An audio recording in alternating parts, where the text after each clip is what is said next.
Привет всем!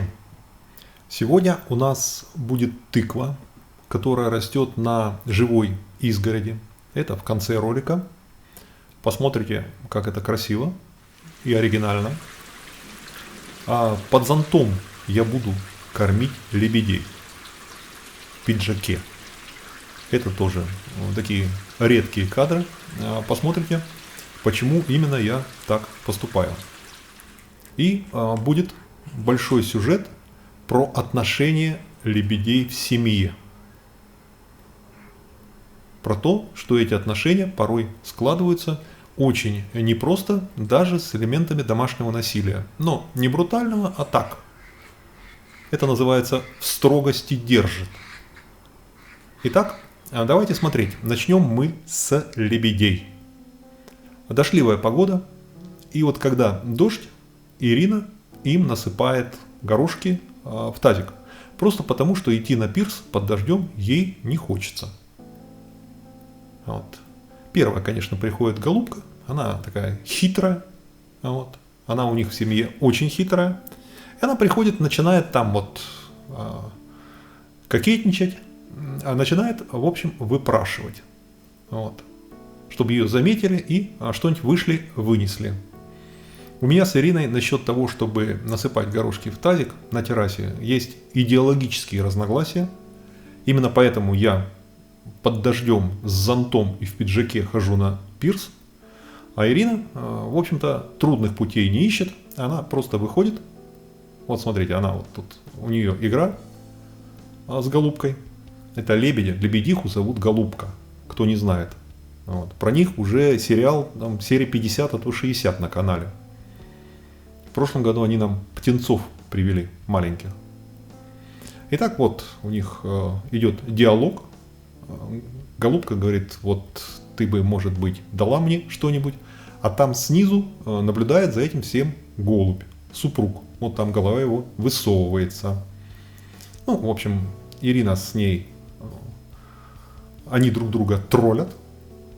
Вот. Но в итоге вы увидите, что она пойдет и насыпет горошки в таз. От чего, собственно, вот эта голубка и добивается. Стоит, головой вращает. Вот.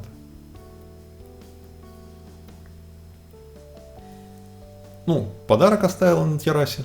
Но это не проблема.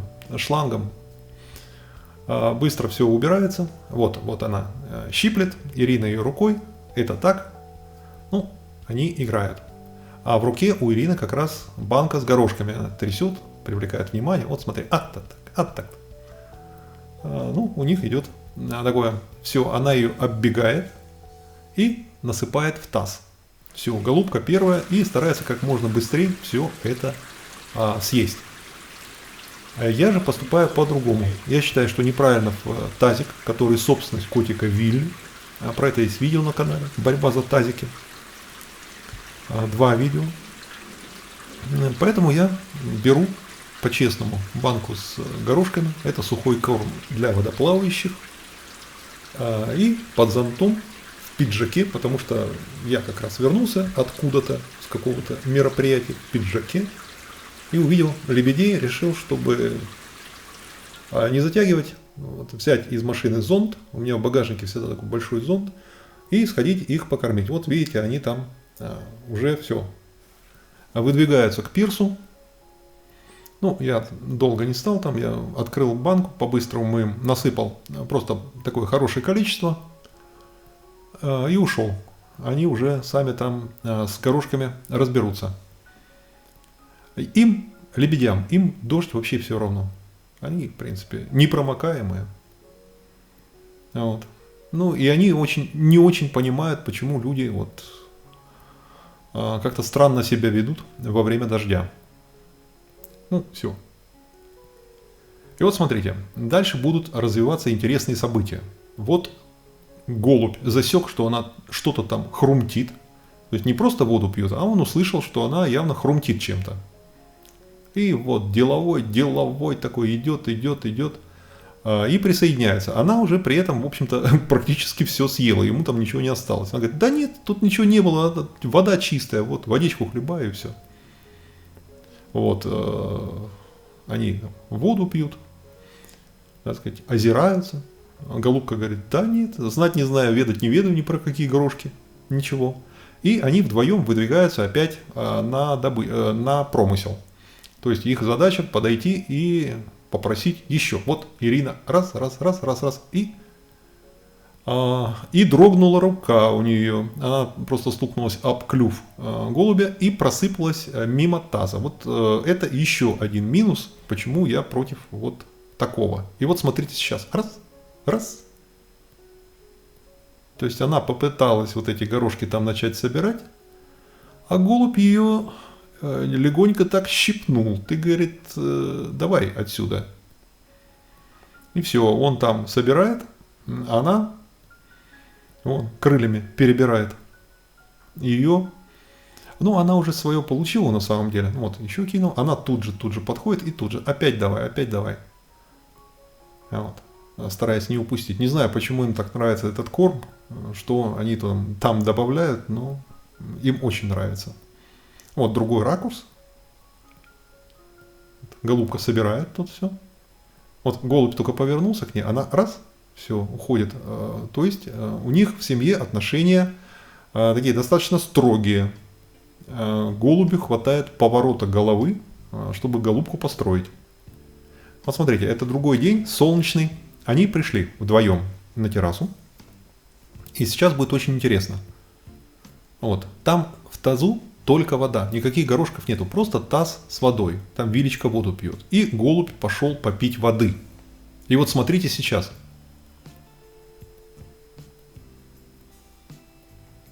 Ты куда? Смотрите, он взглядом ее пригвоздил.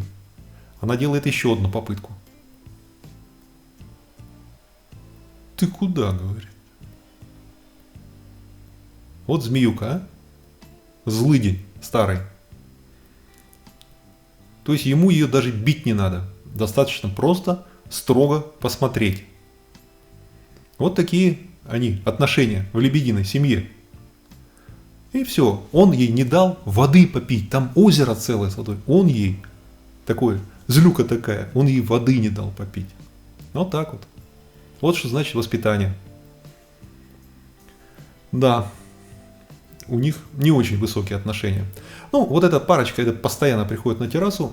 У меня видео уже практически готово. Я уже смонтировал, осталось немножко озвучить. И где-то к середине октября выложу видео, как они зашли в дом вдвоем. А про то, как голубка сама заходила в дом, видео давно есть, она набрала хорошие просмотры. А вот как они вдвоем зашли, и мало того, они просто там устроили целое шоу в доме. Про это будет видео в середине октября. А сейчас давайте к тыквам, которые на изгороди. Это Австрия, Каринтия, озеро Осяхер-Зея. И вот на берегу озера, там дом такой очень симпатичный, мы его немножко увидим. Неудобно было снимать, там хозяева, так сказать, были. А вот это живая изгородь, вот видна крыша этого домика, он стоит прямо на берегу, ну, между ним и озером есть такая лужайка, но у них доступ к воде, а дом огромный, ну, такой хороший домик, стоит 6 миллионов евро, примерно так. И вот у них, вот это распространенная в Каринтии, такой прикол распространенный, живая изгородь, и на ней вдоль нее пускают тыкву. И иногда вырастают такие экземпляры, ну, абсолютно такие серьезные. Вот смотрите. Я не знаю, килограмма, наверное, 3-4-то есть. И диаметром так с баскетбольный мяч. Вот. Это еще снизу висит тоже. То есть вот мне вот такая идея, честно говоря, очень нравится. У нас живая изгородь, еще пару лет надо, чтобы она полностью оформилась, а завершенный вид некоторые приняла. И потом, может быть, мы тоже что-нибудь такое придумаем. Ну вот вариант с тыквой, конечно, очень красивый. Ну, это летом было, я снимал где-то, наверное, август месяц. Конечно, сейчас я вот озвучку делаю 17 сентября. Вот 17 сентября солнечно 24, воздух 22 градуса, вода. То есть в этом году лето немножко продолжилось. Ну, самое позднее я купался. Один из годов был, когда 5 октября, до 5 октября вода была выше 20 градусов и было солнечно тепло. Но обычно в где-то середине сентября лето все-таки заканчивается и уже становится попрохладнее. Ну вот у нас такая же живая изгородь из таких же кустов. Вот. Я просто смотрю, восхищаюсь. Вообще много чего выдумывают люди. Вот эти живые изгороди, они самых-самых разных вариантов есть. Из хвойных есть из вариант такой лиственные различные. Ну, кто во что гораст. Ну, они отличаются, в общем-то, что-то растет быстрее, что-то обслуживается быстрее, что-то плотнее, что-то не очень плотно. Ну, это кто как сделает. Вот это наша парочка. Голубь с голубкой плывут в нашем направлении. А на этом все. Кликните, пожалуйста, котика, подпишитесь на канал, включите уведомления и успехов вам!